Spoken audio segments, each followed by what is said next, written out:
नमस्कार, आप सभी का बहुत बहुत स्वागत है। मेरा नाम रुबिका लियाकत है। हम माँ गंगा की गोद में हैं और इस वक्त हमारे साथ काशी का लाडला, हीराबा का लाडला, देश के बड़ा प्रधानमंत्री नरेंद्र दामोदर दास मोदी जी। बहुत बहुत स्वागत है आपका। जय माँ गंगे। जय महाकाल। कैसे हैं आप? मैं वैसा ही हूँ जैसा चुनाव प्रारंभ हुआ उसके पहले था। ये चुनाव आपके लिए इतने महत्वपूर्ण क्यों है? कोई भी चुनाव महत्वपूर्ण होना ही चाहिए और हर व्यक्ति के जीवन में हर दिन महत्वपूर्ण होना चाहिए, हर पल महत्वपूर्ण होना चाहिए, हर किसी के लिए। मैं हर एक को कहूँगा कि ऐसा ही होना चाहिए। अच्छा, ये बताइए, फर्ज कीजिए कि अगर आप प्रधानमंत्री बन जाते हैं तीसरे टर्म में, तो वो पहली चीज क्या होगी जो आप देश को देंगे?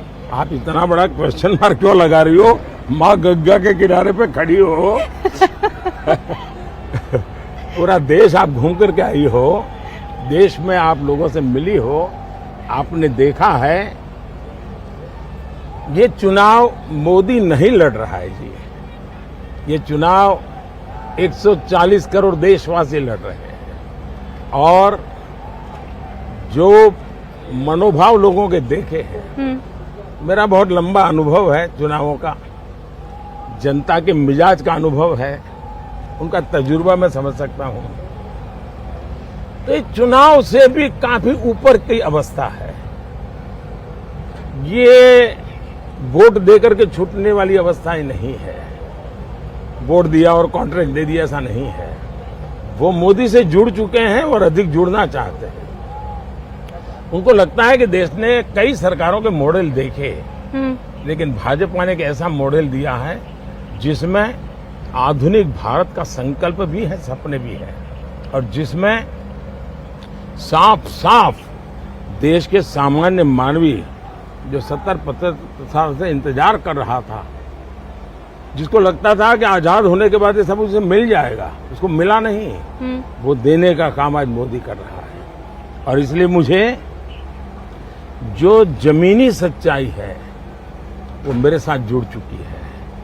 और जो खास करके युवा जनरेशन जिसने बुरे दिन देखे नहीं थे, 2014 के पहला जिसने उसको 5, 7, 10 साल की आयु का था, उसको लगता है यार स्पेस में रिफॉर्म हो रहा है, चंद्रयान हो रहा है, डिजिटल इंडिया हो रहा है, स्टार्टअप हो रहा है, ग्रीन हाइड्रोजन का हब बनने वाला है, फार्मा का हब बनने वाला है।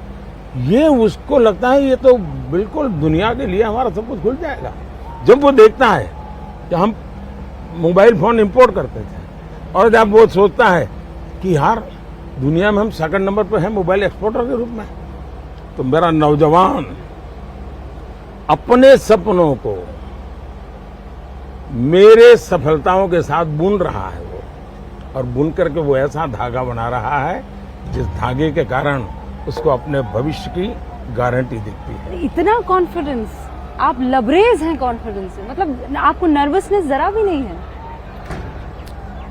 पहली बात है, शायद वो मेरी डिक्शनरी में शब्द नहीं है, नर्वसनेस।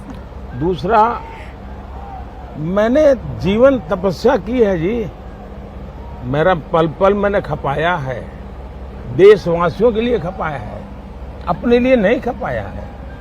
और मैंने इनके लिए इसलिए खपाया है कि मुझे मालूम है कि बहुत ही डिजर्विंग लोग हैं। इनके साथ 70 साल तक अन्याय हुआ है, और जब उनके आंसू कोई पहुंचता है, उनके टॉयलेट की कोई चिंता नहीं है, वो भूल नहीं सकता है। कोरोना का कठिन काल, चूल्हा बुझने नहीं दिया था, बच्चे को भूखा सोने नहीं दिया था। क्यों? एक सरकार थी जिसने कहा था अनाज के भंडार पड़े हैं लेकिन हम दे नहीं सकते हैं। एक ये सरकार है जिसका संकल्प है किसी का घर का चूल्हा मैं बुझने नहीं दूंगा। ये जो इमोशनल साइड है आपका, 15 साल से ज्यादा वक्त गुजरात में, 10 साल यहाँ केंद्र में, एक बहुत ही कड़े प्रशासक के तौर पर आपकी एक इमेज जो है निकल कर आई है। लेकिन हाल के दिनों में ये दिख रहा है कि आपका एक कोमल मन है जो रह रहकर बाहर आ जाता है। आप बहुत इमोशनल आदमी हैं लेकिन उसे दुनिया से छुपाते हैं। ऐसा है कि अब टीवी का जमाना है तो लोगों को पता चल जाता है। ये कोई बाद में आई हुई चीजें नहीं होती हैं, जन्मजात होती हैं। और वो शायद मेरी स्ट्रेंथ भी है, दुनिया के नजरों में वो वीकनेस भी है, और विरोधियों के लिए ताना मारने का एक अवसर भी है। लेकिन मैं इन सबसे से परे हूं। मोदी आपका बच्चा है, आपने इसको बनाया है, आपने इसको पाल करके बड़ा बनाया है। कुछ कमी रह गई मैं ठीक करूंगा, अच्छा होगा तो आगे बढ़ाऊंगा। मैंने 2 पर्सनालिटीज आपकी बताई, एक तो बेहद इमोशनल, एक कड़ा प्रशासक। लेकिन आपके विरोधी इन दोनों के इतर एक ऐसी इमेज आपकी उकेरते हैं जिसमें आप ऑटोक्रेट हैं, तानाशाह हैं, जहां आपके कोई राजनीतिक साथी साथ नहीं होते हैं, आप किसी का साथ पसंद नहीं करते। वो कहते हैं ये आदमी क्या समझेगा परिवार, इसका तो परिवार ही नहीं है। सचमुच में सवाल उनको पूछना चाहिए कि आप देश के लिए निकले हो, परिवार के बाहर कब निकलोगे? ये सवाल उनको पूछना चाहिए। अब कांग्रेस पार्टी का पूरा कैंपेन फैमिली कैंपेन बन गया है। बाकी सारे दल इंडिया अलायंस के हैं। आप तमिलनाडु देखिए, परिवार कैंपेन कर रहा था। आप कर्नाटका देखिए, परिवार कैंपेन कर रहा था। आप आंध्र देखिए, परिवार कैंपेन कर रहा था। आप तेलंगाना देखिए, परिवार कैंपेन। आप उत्तर प्रदेश देखिए, 2 परिवार कैंपेन कर। जम्मू कश्मीर देखिए, 2 परिवार कैंपेन कर रहे हैं। सवाल मीडिया के उनको होने चाहिए कि क्या हुआ कि इतने साल के बाद भी आप परिवार से बाहर निकल क्यों नहीं पाते हो?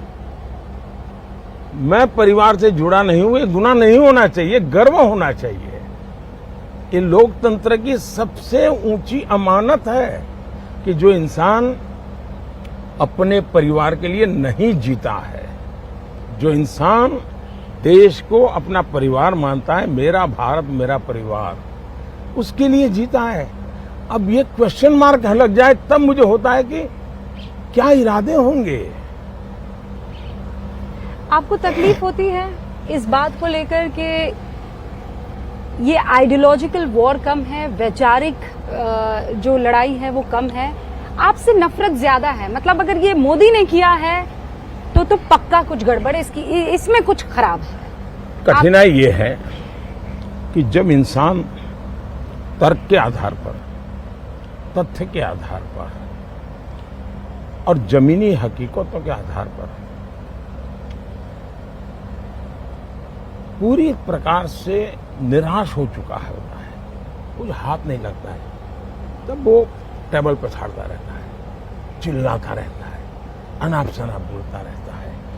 अब मेरे सामने 2 रास्ते हैं कि जो हो हल्ला हो रहा है मैं अपना ध्यान उसमें केंद्रित करूं कि मैं जिस संकल्प को लेकर के चला हूं मैं अपने आप को वहां समर्पित करूं। तो मैंने अपने आप को अपने संकल्पों के लिए समर्पित कर दिया है। और मैं योगा का इंसान हूं, मैं ध्यान को जीता हूं, मैं ध्यान करता हूं इसे नहीं, मैं ध्यान को जीता हूं। और इसलिए कितनी ही कोलाहल के बीच में मैं अपने आप को निर्विकल्प, निराकार संकल्प के साथ जुड़ा हुआ है, चला जा रहा हूं। मुझे आपको ये एहसास नहीं, मतलब आपको सच में तकलीफ नहीं होती? आप वाहिद ऐसे शख्स हैं पॉलिटिकली जिसको इतना कोसा गया है, और ये अतिशयोक्ति नहीं है जब मैं आपसे कह रही हूँ। मतलब आप किसी भी पर्सनालिटी को सोचिए तो उसको विपक्ष की तरफ से ऐसे नहीं कोसा गया जैसे आपको कोसा गया है। हमारे शास्त्रों में कहा है कि निंदक नियरे राखिए, और मैं ये साफ मानता हूं अगर इतने आलोचक न होते, टीवी मीडिया का वो जमाने में थोड़ा कम था, लेकिन जो भी बैठे थे वो एक विचारधारा से प्रेरित लोग थे, वेस्टेड इंटरेस्ट ग्रुप से जुड़े हुए थे, तो उन्होंने सोचा कि इस आदमी को गालियां दे दे करके हम इस पूरे एक इंस्टीट्यूट को और पूरे एक विचार प्रवाह को ही तबाह कर देंगे। ये भूल गए कि उन्होंने ऐसा करके मुझे बहुत बड़ा बना दिया, वरना मुझे कौन जानता था ये गालियों देने के कारण। और इसलिए मैं आपको आश्चर्य, मैं गुजरात में पब्लिक मीटिंग करता था ना, हाँ। तो मैं पूछता था कि कोई काले झंडे वाला आया है कि नहीं आया है। तो फिर वो मेरे सामने, मैंने कहा भाई 2-4 काले झंडे वाले लाइए, तभी तो कल अखबार में आएगा कि मोदी जी ने इतना बड़ा कार्यक्रम किया। मैंने कहा एक लाइन नहीं छपेगी, 2-4 काले झंडे वाले रखो भाई, क्योंकि मेरा पॉजिटिव प्रचार संभव ही नहीं है। तो मैंने कहा कोई नेगेटिव वाला आ जाएगा तो कम से कम ये खबर आएगी कि मैं मोदी उस गांव में वो कार्यक्रम कर रहा था, क्या कर रहा था वो भी नहीं आएगा, तो फिर कोई सोचेगा। एक बार मेरे यहाँ कुछ लोग आए गुजरात में, हाँ। वो कह रहे वो मिठाई विठाई लेकर के आए और बोले 40-50 गांव के प्रधान आ गए, बोले हमारे गांव में 24 घंटे बिजली हो गई तो हम आपको सम्मान करने आए। हाँ। मैंने कहा झूठ बोल रहे हो, 24 घंटे बिजली हो ही नहीं सकती। नहीं, बोले हो गई है। मैंने कहा बताओ किस अखबार में छपा है, किसी टीवी में आया क्या? नहीं, बोले वो अखबार में तो नहीं आएगा। तो मैंने कहा आपकी बात मान लो, बड़े मान लो। चल, मैंने कहा चलो मिठाई खिलाओ। तो मैं इन चीजों से निकला हूं, तो मैंने इसका आनंद लिया है। हम एक कार्यक्रम कर रहे हैं मोदी जी, न्यूज 18 इंडिया का वो कार्यक्रम है मोदी वतन मुसलमान। हम ज्यादातर उन जगहों पर जाते हैं जहां पर मुस्लिम मतदाता भारी संख्या में है। पहले आलम अलग था और आज की तारीख में मैं आपको पूरी गंभीरता से और संजीदगी से कह सकती हूं कि ऐसे ऐसे मुसलमान आगे आते हैं जो आपके लिए जान दे सकते हैं। और एक उनका वाक्य है, ना दूरी है ना खाई है, मोदी हमारा भाई है, बड़ा जोर शोर से ऐसे करते हुए नजर आते हैं। बावजूद उसके आप उस धारणा को तोड़ने में क्या नाकामयाब रहे हैं कि मोदी मुसलमानों का नहीं है? पहली बात यह है कि ये मुद्दा मुसलमान का नहीं है। इंडिविजुअल मुसलमान कितना ही मोदी के साथ होगा, लेकिन एक निश्चित विचार प्रवाह है जो उनको आदेश करता है कि आप ये करो या आप वो करो, उसके आधार पर वो निर्णय करते हैं।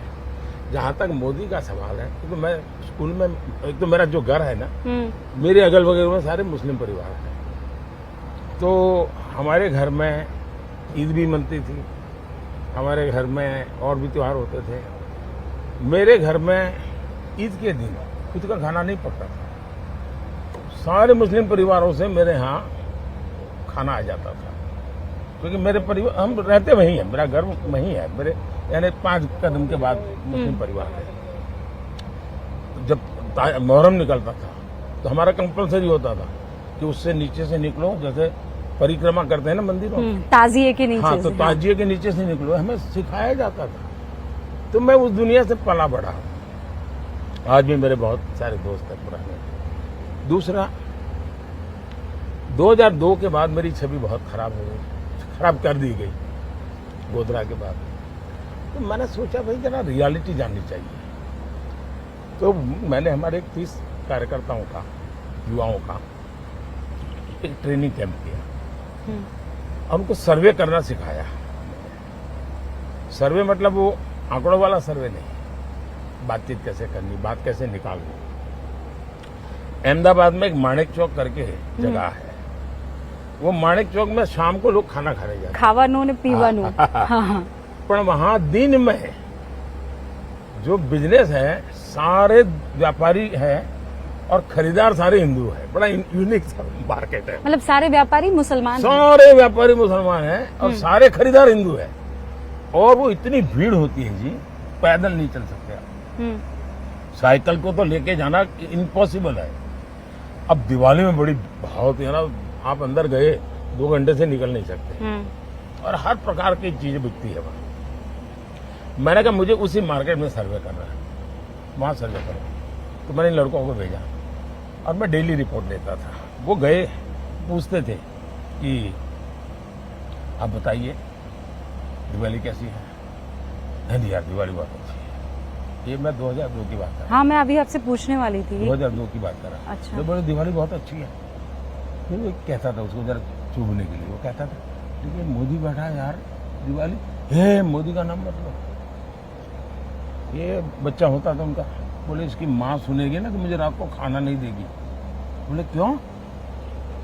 अरे बोली मोदी नहीं आया ना तब तक ये स्कूल नहीं जाता था। बोले मोदी आया तो स्कूल जा रहा है, ये दिवाली की छुट्टियां हैं तो मेरे यहाँ दुकान पे मेरी मदद कर रहा है। बोले पहले कभी दुकान पे नहीं आता था। बोले मेरा सर फूट जाता था। बोले उसकी माँ इतनी खुश है कि मेरे बच्चे सब उनका जीवन बन रहा है। तो बोले मोदी के खिलाफ मेरे यहाँ घर में मत बोलो। बोले और करीब करीब 90% दुकानों वालों का तर्क अलग अलग होंगे, यही जवाब था। दूसरा, मुझे कुछ महिला एक बार मिल आई, मुस्लिम महिला, तो बड़ी बधाई दे रही थी, फिर कुछ अपेक्षाएं लेकर के आई थी। मैं कहा क्या बधाई? बोले वो जुहापुरा की थी, और जुहापुरा वो है, मैं गई हूँ जुहापुरा, जहाँ करीब 3-4 लाख मुसलमान का एक गेट हाउस है। तो बोले हम वहां से आए हैं। तो मैंने कहा कोई तकलीफ है क्या, कोई पुलिस वाला, कोई सरकार कुछ हैरान करती है आपको क्या? नहीं बोले साहब, हम तो आपकी अभिनंदन करने आए हैं और कुछ काम लेकर आए। मैं कहा बताइए। बोले आपने बिजली का काम किया ना, बहुत अच्छा किया। मैंने कहा कहाँ? वो तो मैंने बहुत बुरा किया है। मैंने कहा मैंने 35 किलोमीटर केबल, उस इलाके 35 किलोमीटर केबल उखाड़ के फेंक दिया है, और वहां कोई सरकारी आदमी नहीं जा पाता था। बोले साहब वही अच्छा काम किया है। मैंने कहा कैसे? मैंने तो बिजली काट दी, मैंने तो केबल काट दिए। बोले नहीं साहब, हमारे यहाँ आपका तो एक बोले बिजली मंत्री है, हाँ। हमारे यहाँ हर मोहल्ले में बिजली मंत्री है, और बोले बिजली दे करके वो हमसे पेमेंट लेते थे, केबल उनके थे। बोले सरकार की बिजली चोरी करके हमको बेचते थे और हमारे पैसे बहुत जाते थे। बोले अभी रेगुलर बिजली मिल रही है, कोई हमें दादागिरी नहीं करता है। बोले इसलिए हम आए हैं।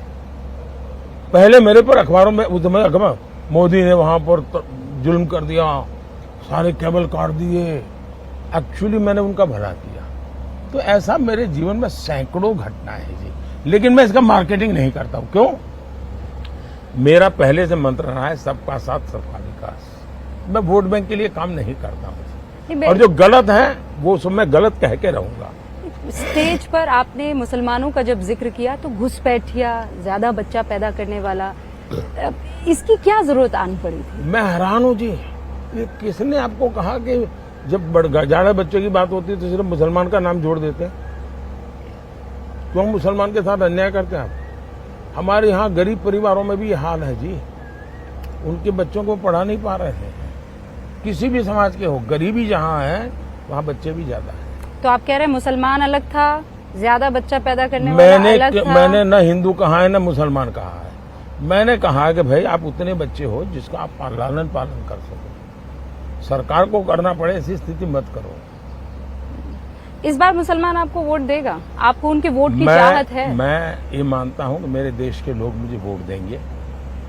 मैं जिस दिन हिंदू मुसलमान करूंगा ना, उस दिन मैं सार्वजनिक जीवन में रहने योग्य नहीं रहूंगा, और मैं हिंदू मुसलमान नहीं करूंगा। ये मेरा संकल्प है। अगर मैं घर देता हूं, मैं सैचुरेशन की बात करता हूं, 100% डिलीवरी। इसका मतलब हुआ गांव में मानो 200 घर है, कौन समाज है, कौन जाति है, कौन धर्म है, 9, उन 200 घर में अगर 60 लाभार्थी हैं तो उन 60 लाख लोगों को मिलना चाहिए। और जब मैं 100% सैचुरेशन का मतलब होता है वो सच्चा सामाजिक न्याय है, वो सच्चा सेक्युलरिज्म है। जब आप उसमें करप्शन की भी संभावना नहीं रहती, तो आपको मालूम है भाई भले ये उसको मंडे को मिला है ना, अगले मंडे को मेरा नंबर लग जाएगा। नहीं, इस बात की गवाह तो मैं भी हूँ। हाँ। मुसलमान ये बात कहते हैं और ये मानते हैं कि उनके घर पे सड़क आई है, बिजली आई है, उनके घर पे सिलेंडर आया है। शकीला और शकुंतला में किसी तरह का कोई अंतर नहीं है। हाँ। और ये रहा आपका नमो घाट। कैसा लगता है जब आप ये देखते हैं तो? कैसा लगता है ये बदलाव? पहली बात है कि मैं मानता हूँ कि काशी में घाट और काशी की पहचान है, लेकिन उसमें आधुनिकता होनी चाहिए, व्यवस्थाएं होनी चाहिए। और उसमें से मुझे एक ये नमो घाट बनाने का विचार आया, और इन दिनों शाम को बहुत बड़ी मात्रा में लोग यहाँ आते हैं, तो वो पुराना और इसको जोड़ करके देखते हैं।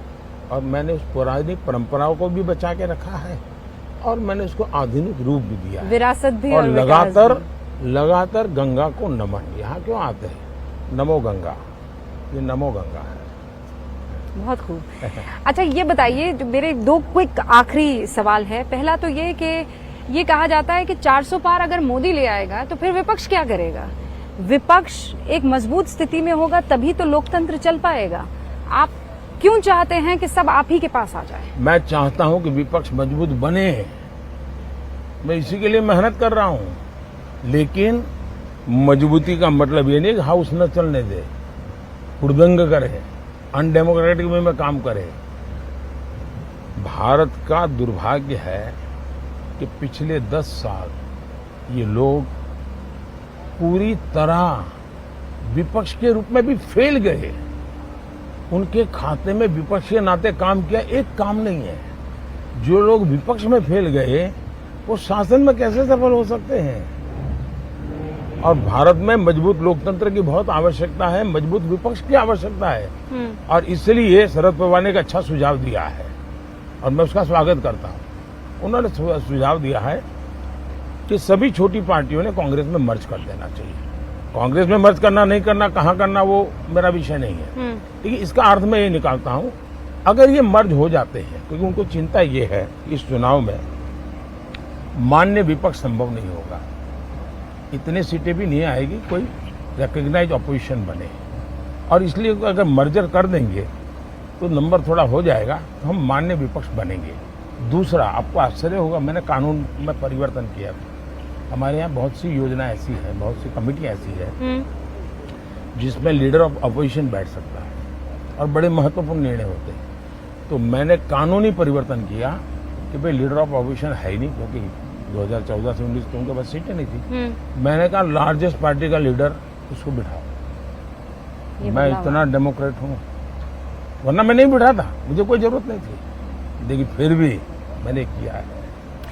मुझे पता है वक्त की कमी है, लेकिन पिछली बार जब मैंने आपका इंटरव्यू लिया था और बहुत से लोग हैं जिन्होंने इस सवाल पर बहुत खिल्लियां उड़ाई थी, लेकिन वो सवाल मैंने इसलिए पूछा था कि खेत में गन्ना काट रही एक औरत ने मुझसे ये कहा था।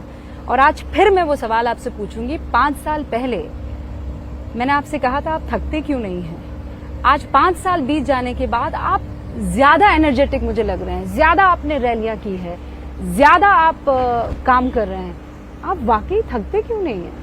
पहले जब तक माँ जिंदा थी मुझे लगता था कि शायद बायोलॉजिकली मुझे जन्म दिया गया है। माँ के जाने के बाद इन सारे अनुभवों को मैं जोड़ करके देखता हूं तो मैं कन्विंस हो चुका हूं। गलत हो सकता हूं, लोग लेफ्टिस्ट लोग तो मेरे धज्जियां उड़ा देंगे, मेरे बाल नोच लेंगे। मैं कन्विंस हो चुका हूं कि परमात्मा ने मुझे भेजा है। ये ऊर्जा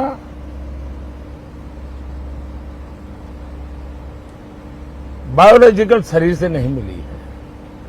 ये ऊर्जा ईश्वर ने मुझसे कुछ काम लेना है, इसलिए मुझे विधा भी दी है, इसलिए मुझे सामर्थ्य भी दिया है, इसलिए मुझे नेक दिली भी दी है और प्रेरणा भी वही दे रहा है, पुरुषार्थ करने का सामर्थ्य भी दे रहा है। और मैं कुछ नहीं हूं, एक इंस्ट्रूमेंट हूं जो ईश्वर ने मेरे रूप में मुझसे लेना तय किया है। और इसलिए मैं जब भी कुछ करता हूं तो मैं मानता हूं शायद ईश्वर मुझसे करवाना चाहता है। क्या परिणाम होगा चिंता छोड़ो, मैं सिर्फ ईश्वर को समर्पित हूं। दूसरा, लेकिन उस ईश्वर को मैं देख नहीं सकता हूं, तो मैं भी एक पुजारी हूं, मैं भी एक भक्त हूं। तो मैंने 140 करोड़ देशवासियों को ईश्वर का रूप मान करके चलता हूं, वही मेरे भगवान है।